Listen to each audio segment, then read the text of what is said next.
Ousmane Sonko, gardien de la Révolution face aux députés, grand oral sous basse tension. Ce que je retiens de ce face-à-face de ce mardi matin. L'hémicycle de la place Soweto n'avait rien d'un salon de thé parlementaire. C'était un ring, un théâtre, un confessionnal sous perfusion. Face aux députés, Ousmane Sonko est arrivé en costume de chef de gouvernement et en costume africain surtout de procureur autoproclamé de la vérité. En face, une Assemblée nationale qui, pour une fois, avait rangé la politique de la chaise vide au vestiaire pour ressortir la vieille boxe parlementaire. Pendant 202 minutes, oui, un marathon démocratique chronométré comme une finale de Cannes, le pays entier s'est transformé en salle d'attente numérique. Les Sénégalais scotchés à leur téléphone, la diaspora en mode veille permanente et les députés oscillant entre posture martiale et respiration courte, tout le monde voulait assister à l'exercice de vérité promis par le gardien autoproclamé de la rectitude républicaine.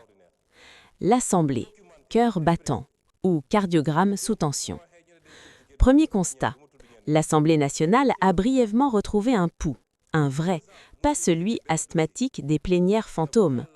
Les positions étaient là, prêtes à croiser le fer, tout en gardant un pied près de la sortie de secours au cas où le débat virerait au pugilat verbal. L'ambiance, électrique mais contenue, comme un salon diplomatique où tout le monde sourit avec les dents serrées. Mais sous le vernis institutionnel, la vraie braise s'appelait crise universitaire. Le décès tragique de l'étudiant Abdoulaye Ba à l'université Cheikh Anta Diop a plané sur l'hémicycle comme une question sans réponse. Les députés ont cogné là où ça fait mal. Sécurité des campus, gestion des forces de l'ordre, université au bord de la combustion lente. Le gouvernement, lui, a promis enquête, garantie et apaisement, le triptyque classique des pouvoirs sous pression maximale. Ensuite, le coût de la vie. La marmite sociale sur le feu. Autre front brûlant, le portefeuille des Sénégalais, ce grand oublié des discours lyriques. Sur ce terrain, Ousmane Sonko a joué la carte de la pédagogie sévère. Il n'y a pas encore de richesse à distribuer. Traduction libre pour les ménages étranglés, patience obligatoire, ceinture serrée et prière collective contre la dette abyssale. Le Premier ministre a ressorti l'ardoise des 7 600 milliards hérités du régime de Macky Sall, posant la question rituelle qui claque comme un slogan de campagne recyclé. Où est passé cet argent?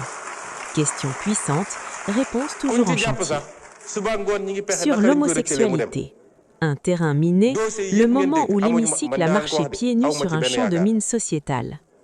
Sous pression de collectifs religieux, la question de l'homosexualité s'est invitée dans le débat et avec elle, son cortège d'indignation, de posture morale et de surenchère publique. Le Premier ministre a tenté l'équilibrisme, fermeté institutionnelle d'un côté, rappel au respect de la vie privée de l'autre.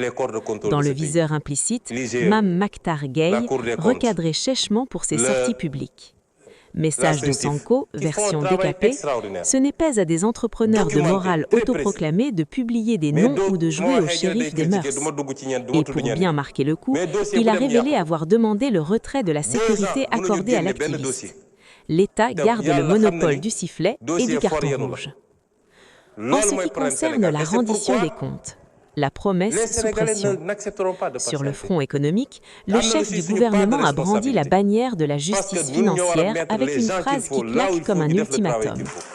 S'il n'y a pas de justice, je ne demanderai plus aux Sénégalais de faire des sacrifices. Puissant, mobilisateur, mais aussi risqué qu'une promesse faite sous les projecteurs. Car désormais, la montre tourne et l'opinion sénégalaise a la mémoire courte, sauf quand la facture arrive. Ce qu'il faut vraiment retenir. Au-delà du théâtre parlementaire, trois vérités émergent de ce face-à-face. Le retour du débat politique réel, l'Assemblée respire de nouveau, même sous tension, la fin douce de l'état de grâce, le gouvernement entre dans la zone dangereuse des résultats attendus, une opinion publique en mode surveillance permanente, connectée, impatiente et de moins en moins impressionnée par les grandes messes verbales. En clair, Ousmane Sonko a gagné la bataille de la présence, du verbe et du contrôle de la scène.